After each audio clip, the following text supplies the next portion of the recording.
Tiningnan ko 'to, okay? Tiningnan ko 'to ngayon. And then, gusto kong bigyan ng komentaryo. Pakinggan po natin. Ito po yung vlog ni Maharlika at interview niya kay Glenn Chong.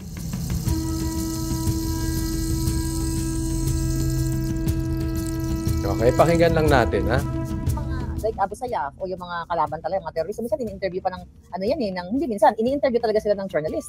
Like remember in 2008, si Ces Drilon umakyat dun sa kuta ng Abu Sayyaf. Na-hostage pa nga siya eh. Na-hostage pa siya. Parang sabi ko, bawal, bakit sa journalist pwedeng interviewin yung mga... Diyan na lang eh, ha? Bakit yung mga journalist pwede mag-interview, vloggers hindi? Yan yung maganda.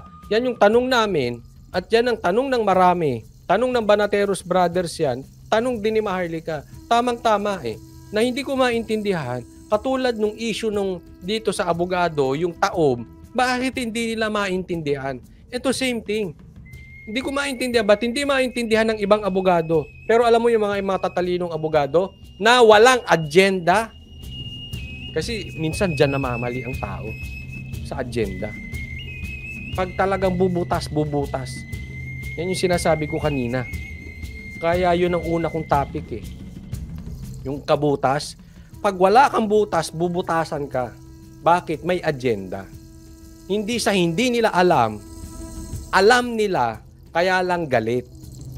Kaya nga sabi nila, hurt people. Ang taong nasaktan, nananakit. Kaya gustong bumira.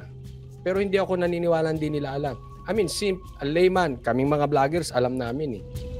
Mga abogado, alam din. Pwedeng interviewin ang katulad nila Bantag. Ito nga eh, di ba? Ang media na-interview pa ng Abu Sayyaf. Terorista, mga kalaban ng bayan. Tapos yung tatlong vloggers, like me, di ba? Hindi naman sila, kapag nagtanong lang sila kung ano yung eksena nga doon sa kay Katapang, then gusto nang kasuhan ni Remulla. Pero ako mismo, mga kapalangga, dalang kalaban ko, si babaeng ahas. Si Banat, si Oli at si Boss Dada ay katulad din ng ating pinaglalaban. You know, nakikita nila, na ini-echo din nila yung mga expose natin.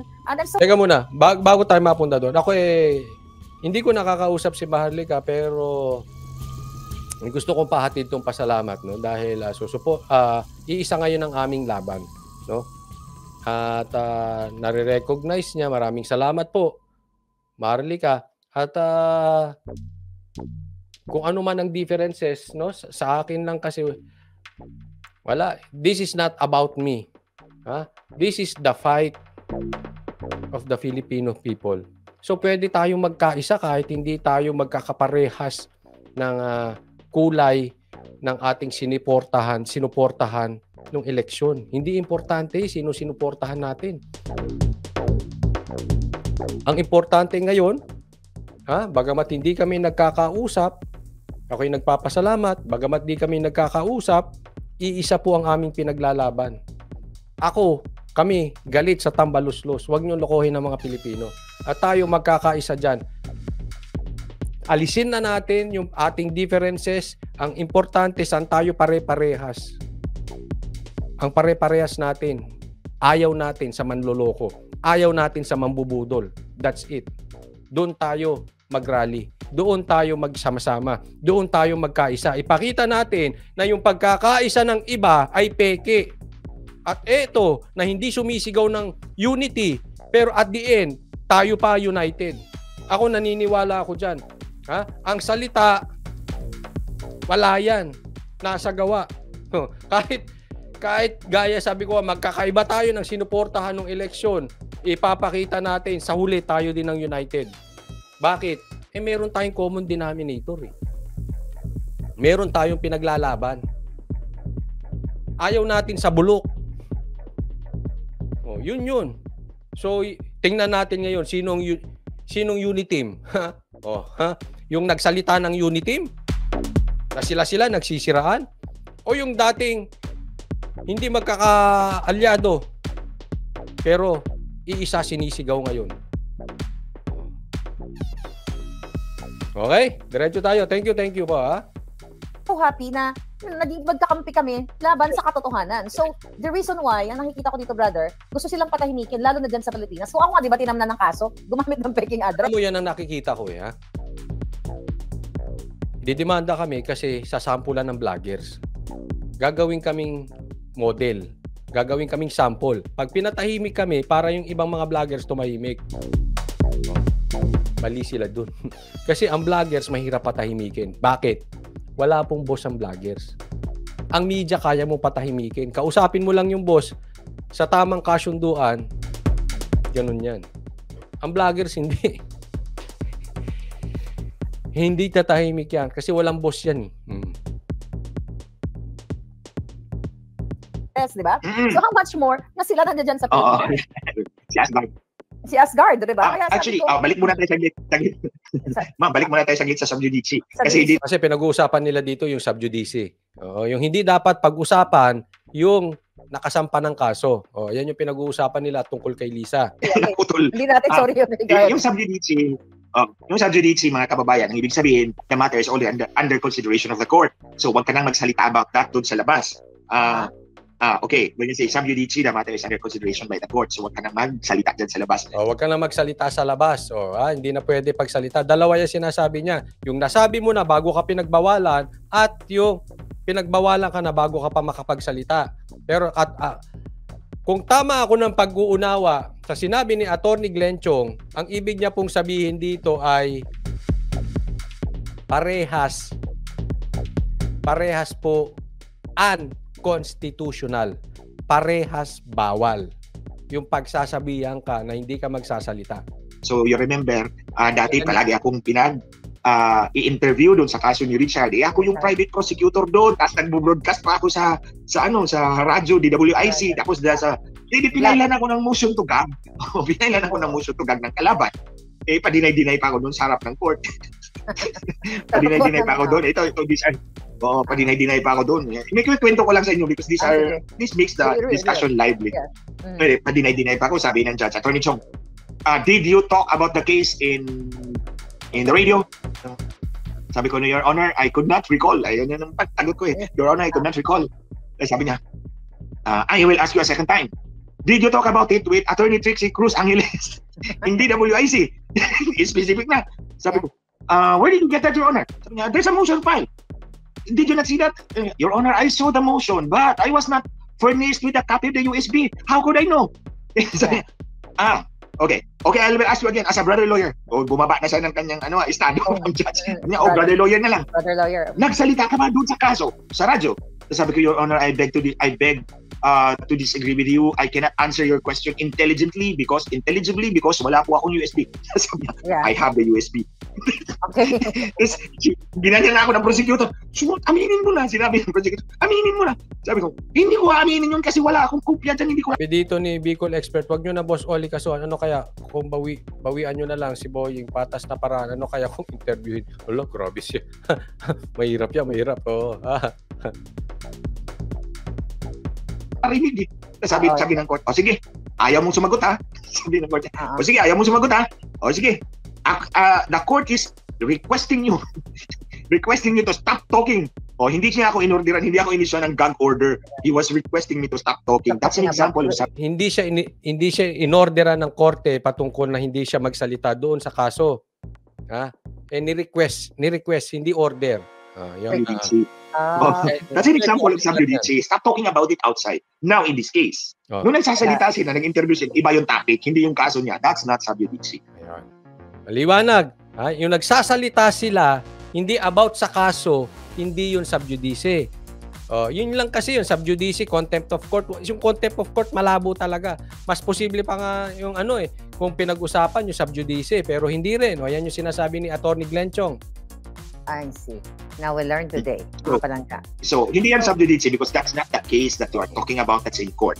When you say subjudice, the matter is already under consideration by the court, so don't talk about it outside. So, from that time on, nung sinabi ng court sa akin, I think, nasa record yun, 3 beses. Kaya ako na lang nagsasalita. Kaya ako na lang nagsalita doon sa case na Richard. I remember that. 3 beses inuulit-ulit ng court. The court is requesting you to stop talking about it. So, at the end of the day, sinabi ko na, Your Honor, I promise I will not talk about it. I will not talk about it anymore in public. Okay, so yun yung that's subsequent punishment. So, ito yung mga concepts about that are unconstitutional. So, kung ako naman, ang tatakutin, you are infringing on my freedom of speech Freedom and of expression, pwede kitang kasuhan for damages under Article 32 of the Civil Code of the Yan. Kung ako naman ay patatahimikin, pwede kitang kasuhan ng damages according to Article 32 of the Civil Code. Ulitin po natin, ha? Na-utter mo na, nasabi mo na. Tapos ito, kakasuhan ka namin ng contempt of court, indirect or direct, or pag-order ka namin. That's subsequent punishment. So ito yung mga concepts about that are unconstitutional. So kung Unconstitutional yung sinasabi yung ganong klase. Iba yung pinag-uusapan, pero puntahan natin. ako naman, ang tatakutin, you are infringing on my freedom of speech and expression. Kung ako naman ang tatakutin, yung aking infringement of free speech. Pwede kitang kasuhan for damages under Article 32 of the Civil Code of the Philippines. Ayan. Narinig tayo ng 3 vloggers. Kasuhan nyo na si Remulla. We'll support you. Okay. Ayan. Maraming salamat. Maraming salamat sa support. Ayan, nagpauna na si Maharlika at si Attorney Glenchon nagsabi niyan. So ito ang aking komentaryo patungkol diyan. Kasi alam nyo po, marami nagme-message sa akin at yung iba sa inyo, alam niya na po ito. Actually, yung iba sa inyo, kayo pa nag-message sa akin about this, na bigyan ko ng komentaryo, anong masasabi mo, ba't di nyo kasuhan, ganyan. No? So, kaya ang title ko dito, Banateros, Coach Oli, magka-counter charge, magka-counter demanda. Okay? Hindi ko pa po sinama dito si Labanat Bay at si Boss Dada TV. Kasi honestly, it will be unfair to them dahil hindi pa po kami nagkakausap about this, no?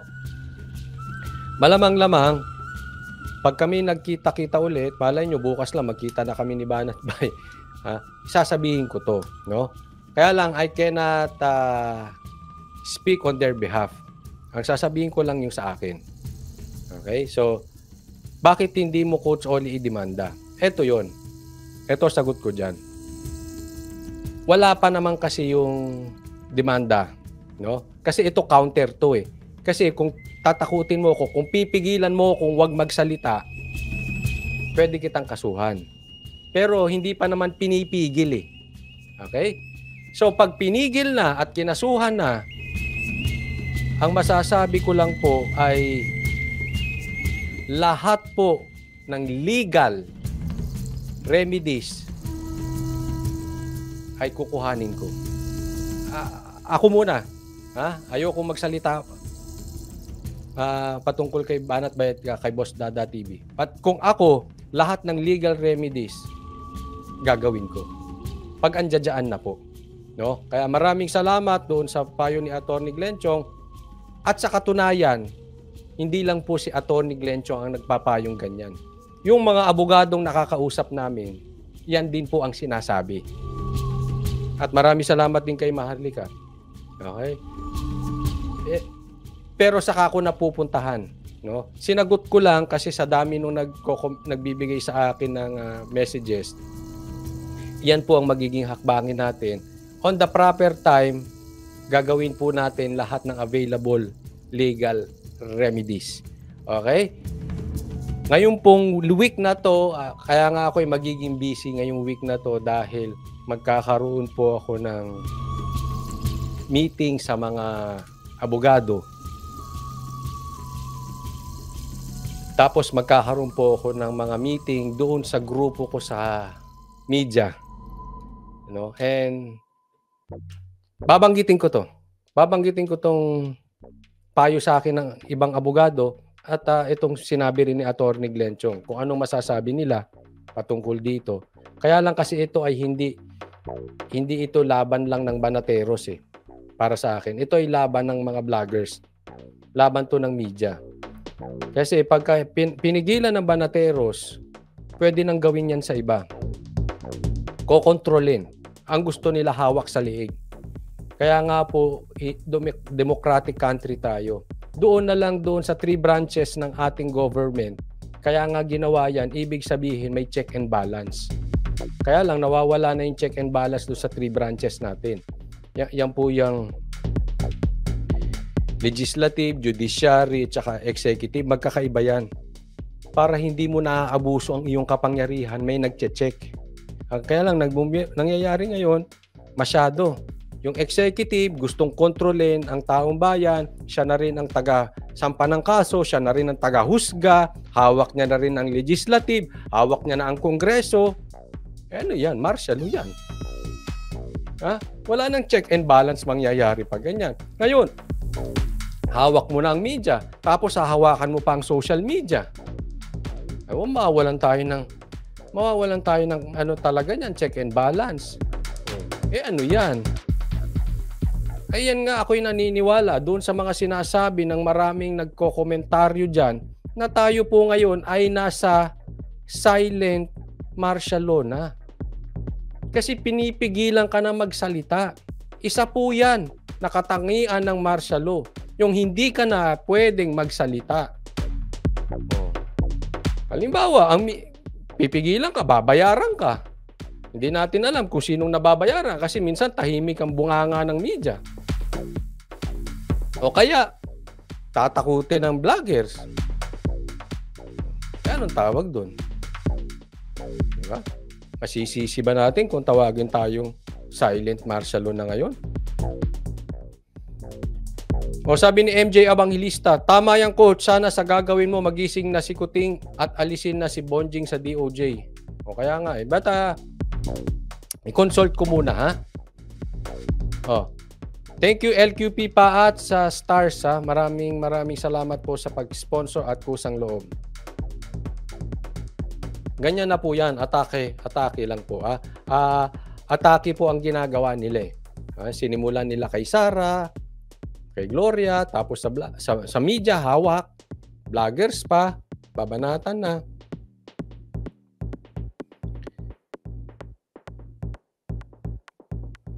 Kaya sabi nga magiging we will be busy this week at magantay kayo. Ha? Magantay po kayo. Again, i-announce ko lang, meron pa akong inaayos na isang interview. Again, nagko-consult lang ako sa abogado para swabe. Importante, swabe tayo Baka na naman, meron na naman mainsulto. Mahirap na. Pero, swabe. Okay? So, antayin nyo po, antayin natin ha. Basta kami, hindi ako hihinto. I mean, I'm sure ganun din si Banat Bay at saka si Boss Dada TV. Ayoko lang magsalita kasi sa kanilang in their behalf kasi baka naman foul yun, no? Pero I'm sure, kung ako pasugod, mas lalo na yung dalawang yun.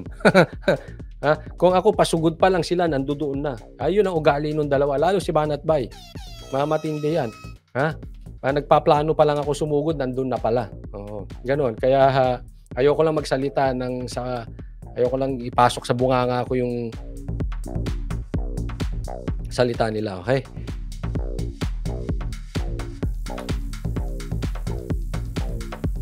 Yes, ako po magsasama-sama. Kaya nga ako rin nagpasalamat kay General Macanas. Kahit man hindi ako wala naman sa akin kung magkakasundo, hindi magkakasundo. Basta ipaglaban natin itong ating bayan. Ha? Kaya lang, kung tayo ay magsasama-sama at ang pag-uusapan natin, artista, wag na. Out ako dyan. Ha? Wag na. Kayo na lang. Ha? Pero kung ang pag-uusapan natin at magkakaiba tayo ng kulay at magkakaiba sponsor ang sinuportahan natin, magkakaiba ang ating educational background, magkakaiba ang ating edad, iba ang type mo, gusto mo ganito, okay lang. Basta importante, sama-sama tayo at iisang pinaglalaban natin, ayaw na natin nagpapabudol. Galit tayo sa mambubudol, galit tayo sa tambaluslo, sama-sama tayo. Except, pag-uusapan natin artista. I'm out. Kung magchichismisan lang tayo about artista, wag na. Sayang ang oras ko. Sayang ang oras ng bansang Pilipinas sa ganyan. Pangalawa, kung ang pag-uusapan natin ay kapwa vloggers, out na ako dyan.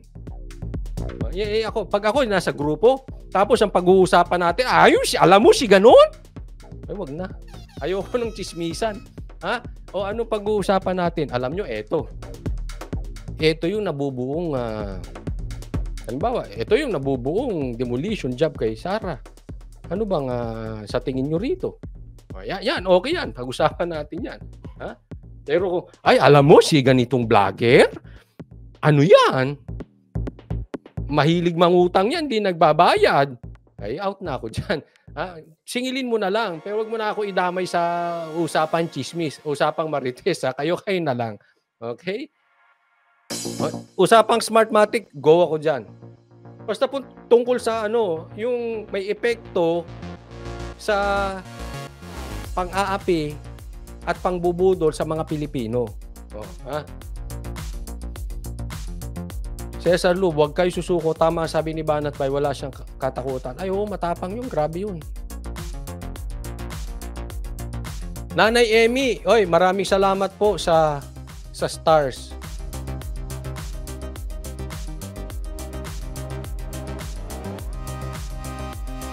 Mag-set sana kayo, Coach Oli, mag-rally. Hindi, wait muna, Kuya Budoy. Wag rally. Wag muna rally.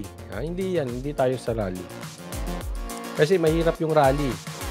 Bakit? Wala pang 2 years. Antay na lang kasi nasa GEDLI lang si PRRD. At maugong na yung 2 years. Ano ba yung 2 years? Ewan ko. Hindi ko alam. Basta sabi, antay lang. 2 years. Ano ba? Relax. Yun yung sinasabi nila. Hindi ko alam. Basta ako, sige, relax. Weather lang daw yan.